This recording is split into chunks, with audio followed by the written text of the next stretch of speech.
Bayangkan ada satu profesi yang setiap hari membentuk masa depan bangsa.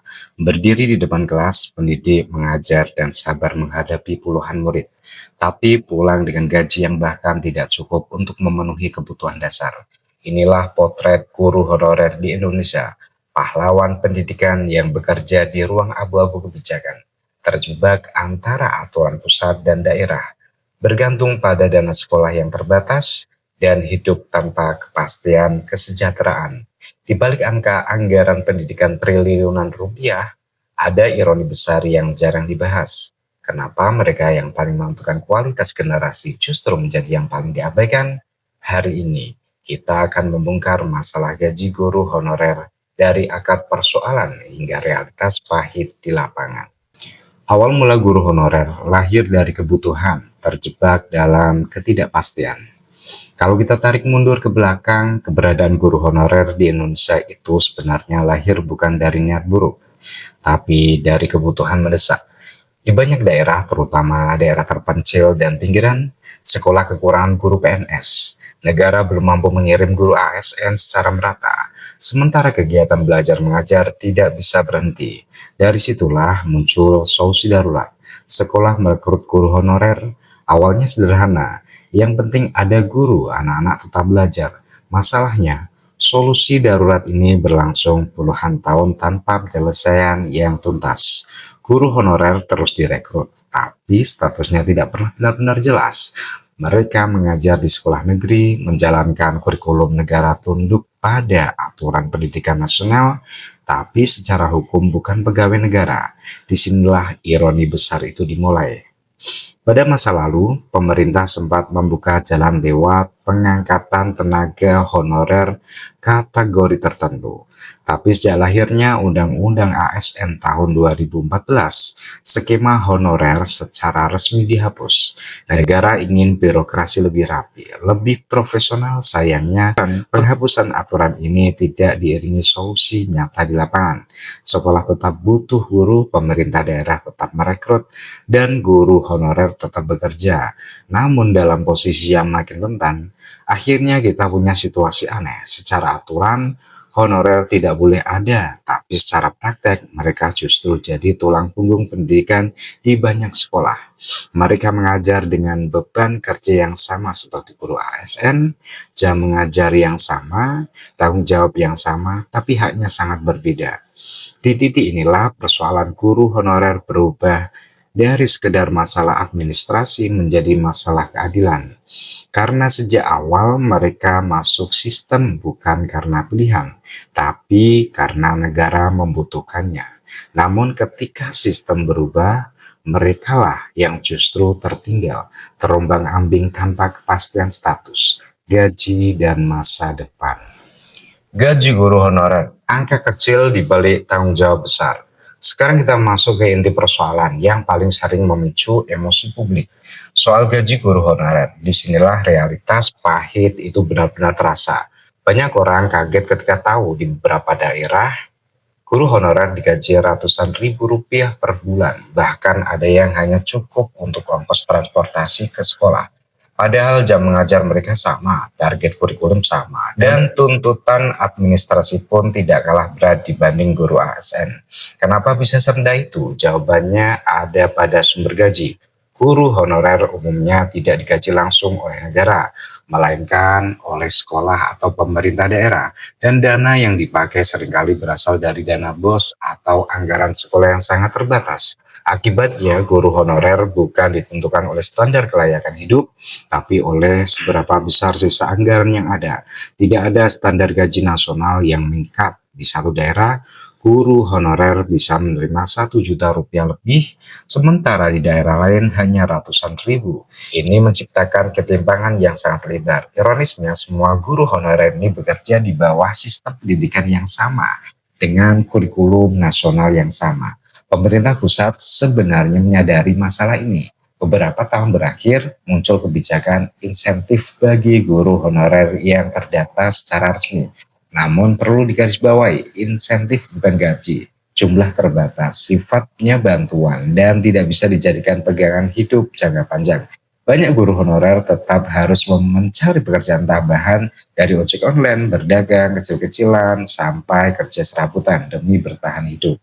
Di titik ini, masalah gaji guru honorer bukan lagi soal angka, tapi soal nilai. Seberapa besar negara menghargai peran guru, karena ketika seorang diminta mendidik generasi bangsa, tapi tidak dijamin kesejahteraannya, yang dipertaruhkan bukan hanya nasib guru itu sendiri, tapi juga kualitas pendidikan ke depan. Pusat dan daerah tarik-menarik kewenangan yang membuat guru terjepit. Disinilah banyak orang mulai bertanya, kalau masalah gaji guru honorer sudah lama, kenapa pemerintah pusat tidak langsung menyelesaikannya? Jawabannya ada pada satu kata kunci yang sering luput dibahas, kewenangan. Dalam sistem pemerintah Indonesia, urusan pendidikan memang dibagi antara pemerintah pusat dan pemerintah daerah. Dan di celah pembagian inilah guru honorer seringkali terjepit. Pemerintah pusat bertugas membuat regulasi besar, undang-undang, kurikulum nasional, standar pendidikan, hingga program nasional seperti sertifikasi guru dan P3K. Namun untuk urusan operasional sehari-hari, termasuk pengelolaan sekolah dan pembayaran guru non-ASN, kewenangannya banyak berada di tangan pemerintah daerah. Artinya, pusat tidak bisa serta-merta menetapkan gaji guru honorer secara nasional. Karena itu menyentuh langsung anggaran daerah. Masalahnya, kemampuan fiskal tiap daerah sangat berbeda. Daerah dengan pendapatan tinggi bisa memberi honor lebih layak, sementara daerah dengan anggaran minim hanya mampu membayar sekadarnya. Akibatnya, nasib guru honorer ditentukan oleh lokasi mereka mengajar, bukan oleh beban kerja atau pengabdiannya. Ini menciptakan ketimpangan struktural yang sulit dihindari. Situasi ini diperparah oleh kebijakan yang setengah jalan. Di satu sisi, pusat melarang perekrutan honorer baru. Di sisi lain, daerah dan sekolah tetap membutuhkan guru agar kelas tidak kosong. Akhirnya, guru honorer tetap direkrut, tapi tanpa perlindungan anggaran yang jelas. Mereka ada, bekerja, tapi seolah tidak diakui sepenuhnya oleh sistem. Di titik ini, guru honorer seperti berada di wilayah abu-abu.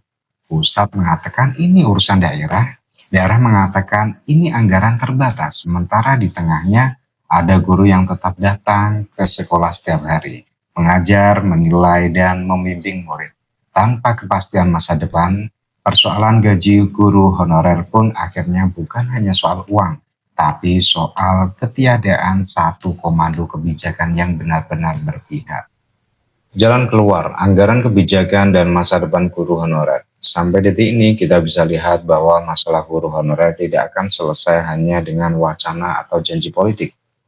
Akar persoalannya ada pada desain anggaran dan keberanian kebijakan. Selama gaji guru honorer masih bergantung pada sisa anggaran sekolah atau kemampuan daerah, ketimpangan akan terus terjadi. Karena itu banyak pakar pendidikan mendorong agar negara hadir lebih tegas, bukan sekedar lewat insentif, tapi lewat skema pendanaan yang pasti. Salah satu langkah yang sudah berjalan adalah pembukaan jalur P3K bagi guru honorer. Ini memberi harapan karena status dan gaji menjadi lebih jelas. Namun faktanya, tidak semua guru honorer bisa lolos seleksi, baik karena faktor usia, formasi terbatas, maupun kendala administrasi. Artinya, P3K belum bisa menjadi solusi menyeluruh. Di sisi lain muncul dorongan agar gaji guru honorer dimasukkan ke dalam skema dana nasional, seperti dana alokasi umum agar ada standar minimal yang adil. Jika negara bisa menetapkan standar gaji minimum, setidaknya setara upah layak daerah, maka guru honorer tidak lagi hidup dalam ketidakpastian ekstrim. Pada akhirnya, ini bukan semata soal angka dalam APBN atau APBD. Ini soal keberpihakan negara terhadap pendidikan. Karena selama guru honorer masih diperlakukan sebagai solusi darurat yang permanen, selama itu pula sistem pendidikan kita berdiri di atas pengorbanan mereka yang tak pernah benar-benar dihitung. Satu hal jadi semakin jelas, persoalan guru honorer bukan sekedar cerita tentang gaji kecil atau status kerja yang tidak pasti. Ini adalah cermin bagaimana sistem pendidikan kita selama puluhan tahun berdiri di atas solusi darurat yang dibiarkan menjadi permanen. Guru honorer hadir karena negara membutuhkan mereka. Tapi ketika sistem berubah, justru merekalah yang paling lama menunggu kejelasan. Selama kesejahteraan guru honorer masih bergantung pada sisa anggaran dan kemampuan daerah, ketimpangan akan terus terjadi. Selama kebijakan masih setengah jalan, akan selalu hadir tapi tidak pernah sepenuhnya sampai. Padahal pendidikan tidak bisa dibangun dari ketidakpastian.